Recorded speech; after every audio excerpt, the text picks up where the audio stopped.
All right. I promised myself I was never going to make this video. And that's probably because I had a lot of PTSD from my days in the forum, the RX8 forum back in the day, having this debate.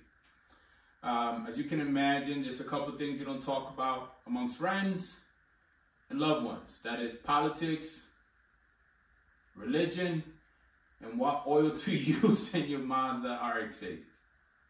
Now, I want to start by saying before you guys light me up in the comments, because I know it's going to happen. I've been through it already many years ago. This is my opinion. It should serve as a starting point for you to do your own research and understand what's best for your applications. Okay? Don't take it as the final word. If you want to, great. But I will always recommend for you to do your own homework and understand how it applies to your particular situation. A little bit of background, if you're new to this channel thing, whatever. I've had this car for 15 years. Right, 15? Something like that. It's been a very long time. It's a 2004 Mazda RX8. It still has the original engine. It has never been rebuilt. The engine is still going strong, starts hot, cold, whatever, you rev it, there's no check engine light, and things of that nature. Everything's good to go, related to issues with the car. Okay, so the reason you're here, which oil to use? I'm going to start by understanding, let's talking about minerals versus the mineral oils versus the synthetics. Now, back in the day, there was, especially when this car first came out, there was a belief that only mineral oils could work on the rotary engines. And a lot of that had to do with the fact that had to do with folks that were familiar with the previous rotary engine, specifically in the RX-7. The RX-7 rotary engines, the oil seals did not like synthetic oil. They will swell up and cause all types of problems. So for that reasons, the OGs who had the FCs, the FDs, and the RX-7s believed that the only oil you can use on a rotary engine was mineral and not synthetic. Well, then you will say, well, then why did Mazda recommend mineral for the RX-8? Quite frankly, not even Mazda knows what oil to use on this car. They use synthetic in their Le Mans program, but told everybody to use mineral on the RX-7 and the Renesis. Sorry, excuse me, on the RX-8 on the Renesis. It could be emissions. It could be with the fact they were owned by Ford at the time. Who knows? But essentially, the Renesis engine's oil seals can handle the synthetic oils. So you can use mineral, obviously, as per the manual, but one key factor is that if you use mineral oils, like I did for years, is in the situation where you're driving this car on a daily basis. You're not beating on it, you're revving it here and there to the red line like you're supposed to, but essentially if you're commuting with it, as long as you keep the temperatures in a good, healthy number and change the oil every 3,000 miles like I did, you shouldn't have any problem using mineral, right? Now, I switched to synthetics, but we'll get into that in a bit. Now, why should you use synthetics? Well, let's first understand the Renesis engine versus the FD engine. One of the, aside from the fact that the engine had turbos and it was great, everybody loved it, whatever. One of the main difference between the FD engine and the RX8 engine is the exhaust ports. The exhaust ports on the Renesis engine are, how do I explain it? They have to make like a 90-degree turn to leave. So they go through to the plates to get out. I don't know how to explain it. You can look at a diagram as opposed to the FD wheel, just side ported. So as the rotor was spinning, it was pushing out the exhaust through the side. In the RX8, the exhaust has to come onto the plate, middle plate, sandwich plate, and then get out, and then So a series of 90 degrees turns. So as you can imagine, and again, I apologize if things are not organized. I don't really edit these videos for the couple hundred people who watch this. You know, put questions in the comments or whatever. Anyways, the exhaust ports, the exhaust has to make 90-degree turns to leave the rotor. I mean the engine. As you can imagine, that creates a lot of heat, which is that heat is the #1 enemy of this car, aside from haters. Heat will kill your Renaissance engine. Now, I don't think anybody here would debate with me to say that synthetic oils are more stable under thermal stress than mineral oils. Now, that's important because if you look specifically at the 2004 engines, Series 1 engines, the oil injectors, they point towards the end plates. Now, why is that? That is because Mazda knew that those end plates were going to get hot. So a lot of people focus on carbon deposits related to the oil and things of that nature, but what's really important is thermal management of those end plates, those heat, as well as the lubrication that's happening as that rotor and those side seals are going against that end plate. So most people, I would say 90% of the population who are into this kind of stuff will agree with me saying that the synthetics do a better job of managing their breakdown or dilution, whatever, under heat. So for that reason, if you're going to drive your car in not extreme, but in high performance applications, always revving it, it's always hot, I would say synthetic. Synthetic oil is more stable. It's going to do a better job of maintaining lubrication on those end plates, and it's going to do a better job of maintaining, I guess, the temperature, right? It's going to do a better job of cooling those end plates as opposed to mineral oil, which is not as stable under heat as synthetic. So for that reason, I would say go synthetic. Aside from the fact, a lot of people say, well, synthetics burn, minerals burn cleaner than synthetics. I don't know where that came from, to be honest. I don't know. It was so much so that I think a couple of years back when I decided to go when I parked the car and I was like, let me try to go to synthetics. I took the Valvoline 5W20 that I was using in the car and before parking it, and took, I think it was Royal Purple 5W20 synthetic or something like that. And I literally set it on fire. I was burning it in those little cupcake trays or whatever, and I just let it up, burned it up.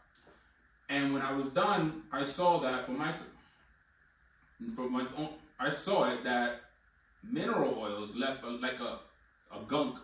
It was like a baba, like a slime, versus the synthetic, which burned a lot cleaner. It wasn't the most scientific project or approach, but that's how I just said, okay, well, maybe I should go to synthetic, especially since I'm not driving the car on a daily basis, and when I do take it out, I tend to beat on it. So yeah, so that's why I switched to synthetics. Now, a lot of folks say, well, what about getting rid of the oil metering pump and having like I don't know what it's called, but some folks, they put like an end plate where the oil metering pump is or whatever, and they put like a solenoid, like a little container here on the side of the engine, and they use that. Is that something that I would recommend, or just stuff that I've heard over the years? It depends. If you're at the track and this is what you do, you take your RX8 to the track, absolutely. Absolutely. It's good for you. You'll be able to know exactly where your oil levels are. You can make sure that your engine's always lubricated. But if you're on the street, I mean, you can use it, but is it necessary? Probably not. Probably not. So again, it all depends on your application. Now, what oil to use on that little container, right? Everybody says use 2-stroke oil. Me personally, I would not say use 2-stroke oil. And this is my logic. And again, my logic, don't go crazy in the comments. I know this is like, put a lot of controversy here, but this is my logic. And I think you can do you some homework and you'll probably come to it too. If you put that little sandwich plate, whatever the oil metering pump is, or wherever the oil pump is, and you have the oil, and you have the motor picking up from this little container here, and you put 2-stroke oil in there, let's think about what you're doing. You're using 2-stroke oil. Remember we talked about earlier, you have those injectors. The purpose of those injectors are to lubricate those side end plates and maintain a certain temperature, right? Now, you're taking 2-stroke oil, which is meant to be diluted to a specific ratio. Go to any 2-stroke oil manufacturer and ask them if they intended their oil to be used like that. I doubt it. I doubt they're going to tell you that it was meant to be that way. 2-stroke oil is meant to be to lubricate using a specific ratio diluted in gasoline. When you put it here in that little container, you're not diluting it.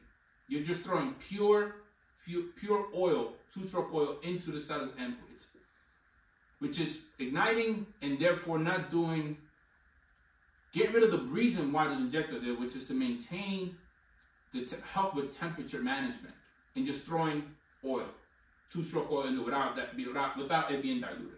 On top of that, that oil is being circulated through the system, making its way past the filter. And I remember back in the day, there was people talking about this. If that oil gets through the filter, some of it gets filtered, obviously, but it gets through it more than your regular or conventional or regular motor oil, and makes its way to the oil pan and starts filling up. Don't believe me? Go in the forums and you'll find articles and people complaining back in the day how that happened to them. And then that oil, now you got your regular motor oil mixing with 2-stroke oil. And just think about what that's doing when it comes to lubricating your internal components when you're doing 9,000 RPM. Therefore, that is why if I'm going to have that little container here, I would not put 2-stroke oil in there. I would use the same oil that is in my oil pan. So when it goes through the system and it goes through the filter, you're not diluting anything. Everything's consistent, and then you don't have any issues with that. I know. People are like, but what is this? What is that? Just think about it. Do your homework. 2-stroke oil was never meant to lubricate without a ratio in gasoline. Look at any 2-stroke oil bottle and they'll tell you exactly the ratio it needs to be. Okay? Now, in terms of pre-mixing, I personally never pre-mixed when I was driving this car. When I was dailying it, driving it back and forth to work. When I did go to the track and I didn't pre-mix, but I wasn't looking back and I wasn't really beating on it like that on the track. I was having fun, but I was conscious of my temperatures, right? Just like anything. You take a McLaren or Ferrari, you gotta know what you're doing on the track. You don't just beat on it. You gotta understand your temperature range of your oil, of your engine block, and be mindful of that. People think that just because they have a sports car, it's a race car. No, it's a sports car with its compromises. Everything. Look at the Honda Civic Type R overheating on the track. Brand new car, $45,000, like $47,000, and people do 2 laps and it overheats because they think it's a race car. It's not. Anyways, now, do I recommend pre-mixing? From what I've heard, it all depends on how you're gonna use it. Should you pre-mix? I would say based on what Mazda did with the Series 2 engine, you probably should, right?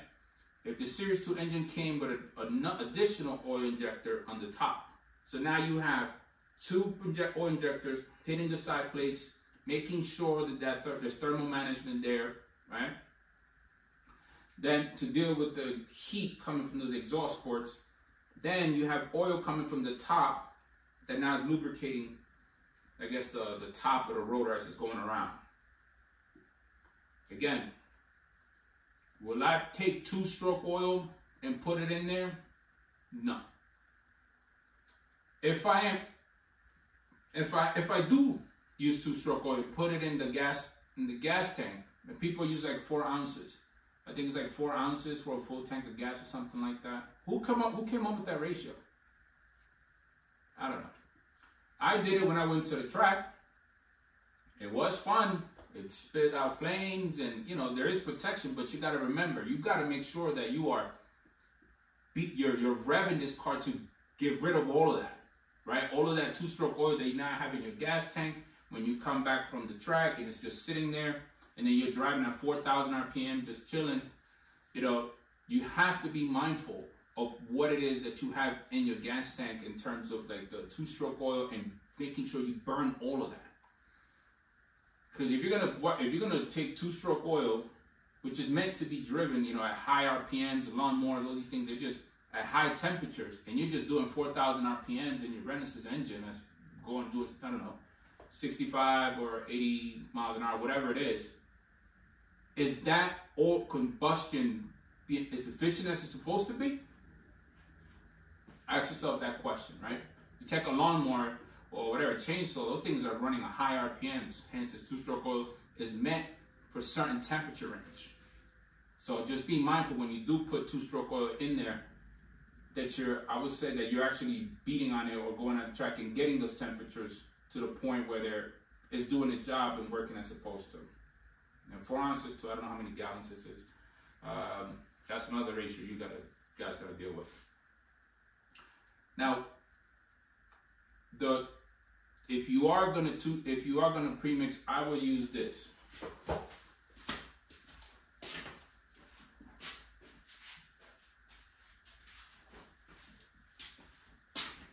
The Mitsu Racing Rotary Premix.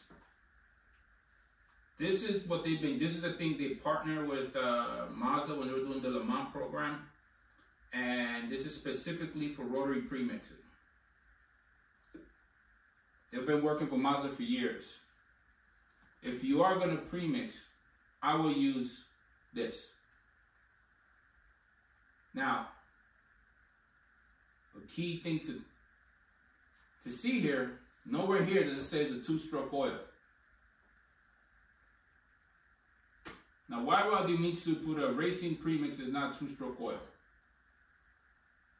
Ask yourself that question. So, in short, and I'm going to experiment with this because I've been using 2-stroke oil. I think it was Enzoil Dominator Racing 2-stroke oil. That's what I put in the fill tank when I went to the track the last time. And I mean, when I was doing that, obviously it's better than nothing, right? When you're at 9,000 RPMs around the track, and I wasn't taking it easy in the car. Everything was great. It was fine. No issues. But when I got home, and like I said in my previous video, I never had an issue with this car fluttering. So as soon as I left the car on E, to recap, I came back from the track, I was on E and just let it sit there for a while. I went to turn on the car a couple weeks later, and the car was just like coughing.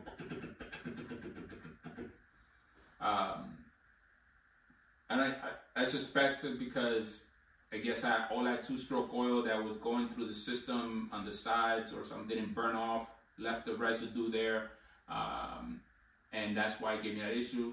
Because once I was able to fill up the gas tank and drive around and get the car going again, and never did that again.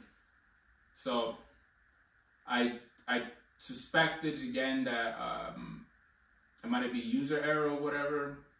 So I pre-mixed again with the Enzo Dominator and had this same scenario. And then after I E, started coughing again. I was like, all right. So then I started driving like I normally would without any pre-mix after I cleared that gas tank, and didn't have an issue again after that. So my suspicion is that whatever it is that 2-stroke oil that I put in the gas tank because I started driving it like I normally would with the 2-stroke oil or something else, it just didn't burn off, etc. But anyway, that's a whole nother story. But yeah, so yeah, which oil to use?